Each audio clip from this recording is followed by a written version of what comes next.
Selamat malam, para katekumen yang terkasih di dalam Kristus. Kita bertemu kembali dalam pendampingan calon baptis. Pada pertemuan yang ke-30 ini, kita berbicara tentang pokok sakramen tobat. Namun sebelumnya, baiklah kalau saya menyampaikan selamat Natal. Semoga hikmah Natal membawa kedamaian di hati kita dan memberikan kepada kita semangat baru untuk maju melangkah dalam terang iman Kristiani. Saudara yang terkasih, tujuan pendampingan pada pertemuan ini akan memampukan Anda untuk memahami cara Yesus menggambarkan kebaikan Allah dan kedosaan manusia sebagaimana dilukiskan dalam Injil Lukas bab 15 ayat 11 sampai dengan 32. Yang kedua, Anda dapat mengetahui dari siapa dan berlaku untuk siapakah kuasa mengampuni dosa yang dimiliki gereja. Yang ketiga, Anda dapat mengetahui hal-hal manakah yang perlu dihayati agar Anda dapat menerima sakramen tobat dengan ikhlas. Yang keempat, dapat mengetahui dengan tanda dan kata-kata apakah sakramen tobat diterimakan. Dan yang terakhir, yang kelima, Anda dapat mengetahui buah-buah dari sakramen tobat. Dalam pembahasan tentang sakramen tobat, ada 3 hal pokok yang penting kita bicarakan dan kita bahas, yakni soal kesalahan atau dosa, yang kedua sesal atau tobat, dan yang ketiga maaf atau pengampunan. 3 hal inilah yang penting kita akan bahas ketika kita berbicara tentang sakramen tobat.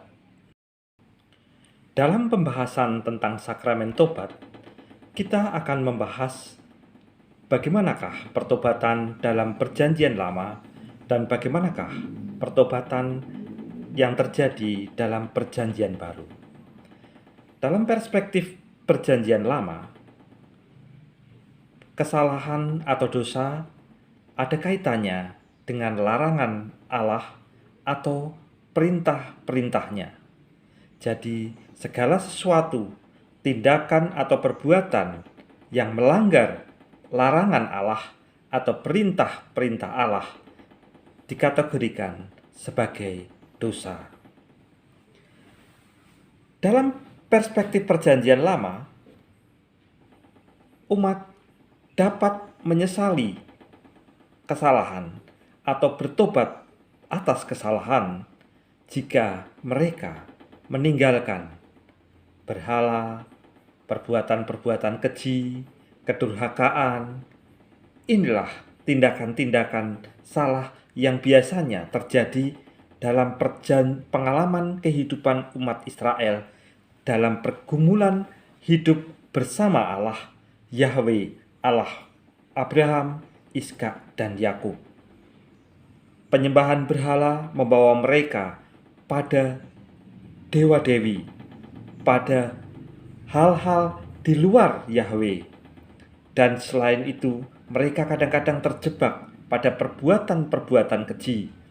Artinya, perbuatan-perbuatan di luar batas kewajaran. Dan yang ketiga, ada kesalahan-kesalahan tindakan yang dikategorikan sebagai kedurhakaan.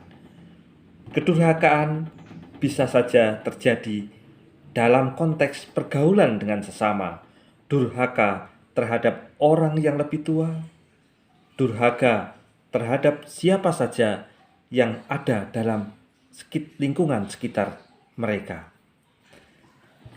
Sesal atau tobat dalam Perjanjian Lama itu juga artikan juga sebagai kembali kepada Allah dengan mengakui kesalahan. Dan pada umumnya, umat Perjanjian Lama mengungkapkan rasa sesal atau tobat itu dengan cara yang unik. Yang pertama, mereka mengungkapkan dengan cara mati raga. Kemudian yang kedua, dengan cara berpuasa. Yang ketiga, menyobek baju yang dikenakan. Dan yang terakhir, mempersembahkan korban pemulihan dosa. Itulah kategori-kategori ungkapan pertobatan yang sering kita jumpai ketika kita membaca dalam naskah Perjanjian Lama. Selain itu, dalam Perjanjian Lama juga sudah dikenal ungkapan maaf atau pengampunan yang dilakukan secara pribadi atau secara umum, dan dapat juga maaf atau pengampunan melalui perantaraan para pemimpin jemaat. Berbicara tentang pertobatan dalam Perjanjian Lama, kita tidak bisa mengabaikan peranan para nabi dalam Perjanjian Lama. Para nabi berperan bagaimana mereka mencoba untuk meluruskan tindakan atau perbuatan salah yang dilakukan oleh umat Israel. Sebagaimana dilakukan Nabi Nathan misalnya. Ia menegur Raja Daud yang menyeleweng dengan Berseba, istri Uria. Sedangkan Nabi Amos, ia sangat mengecam ketidakadilan yang terjadi di tengah-tengah umat Israel. Sedangkan Nabi Yesaya dengan sangat mengecam kekerasan hati dan ibadat palsu Israel. Pada saat itu, orang-orang Israel berkeras hati dan mencoba untuk menyembah pada peribadatan palsu. Sedangkan Nabi Yeskiel sangat menekankan pertobatan pribadi, karena pertobatan harus dilakukan tiap-tiap orang, bukan hanya secara bersama-sama, tetapi setiap orang perlu menyatakan pertobatan secara pribadi. Dan Nabi Yeremia pernah mengajak bangsanya kembali kepada Allah yang Maha Rahim. Dalam pandangan umat Perjanjian Lama, sebenarnya juga sudah dikenal bahwa Allah Maha Rahim, Allah Maha Pengampun. Itulah saudara-saudara terkasih, pergumulan umat Israel bergaul dengan Allah. Bagaimana mereka hidup, menghayati kehidupan mereka sebagai rahmat anugerah dari Tuhan yang harus dilakukan dengan menanggapi perintah-perintah Allah, larangan-larangan Allah, sehingga mereka menjadi umat yang kudus. Saudara-saudari terkasih di dalam Kristus, berbeda dengan dalam Perjanjian Lama. Di dalam Perjanjian Baru, pertobatan dijelaskan oleh Yesus melalui satu perumpamaan yang sangat unik, yakni perumpamaan anak yang hilang. Melalui kisah ini, Yesus mau menjelaskan kepada kita tentang apa itu kesalahan atau dosa, sesal atau tobat, dan maaf atau pengampunan. Mencermati kisah tentang perumpamaan anak yang hilang, kita hendak memfokuskan atau memperhatikan lebih pada tokoh-tokoh yang ada di dalamnya dan tindakan-tindakan mereka. Tokoh yang pertama, yakni anak yang bungsu, yang menggambarkan manusia yang berdosa. Sedangkan tokoh bapa menggambarkan Allah yang Maha Rahim.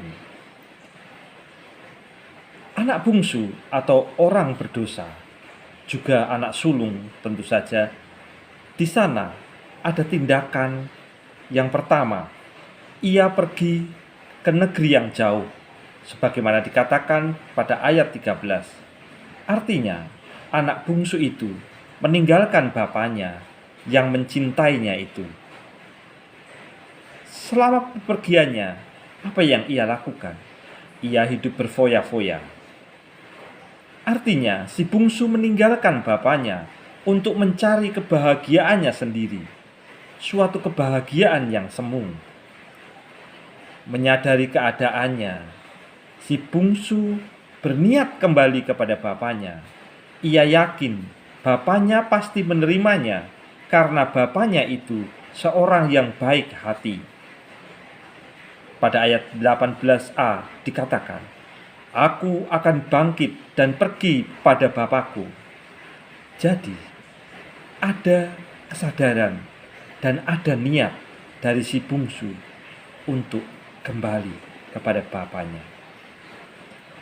Lebih dari itu, setelah bertemu dengan bapaknya, ia mengungkapkan pengakuannya sebagai tanda penyesalan.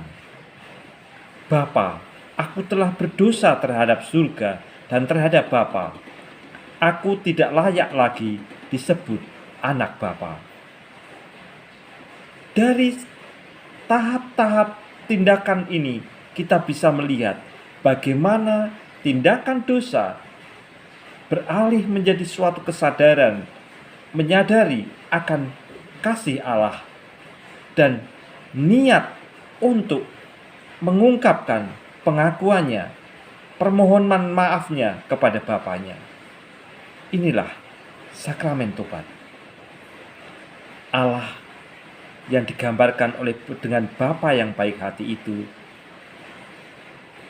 apa yang dilakukan? Tindakan Bapa itu dikatakan ayahnya itu berlari mendapatkan si bungsu, lalu merangkul dan mencium dia.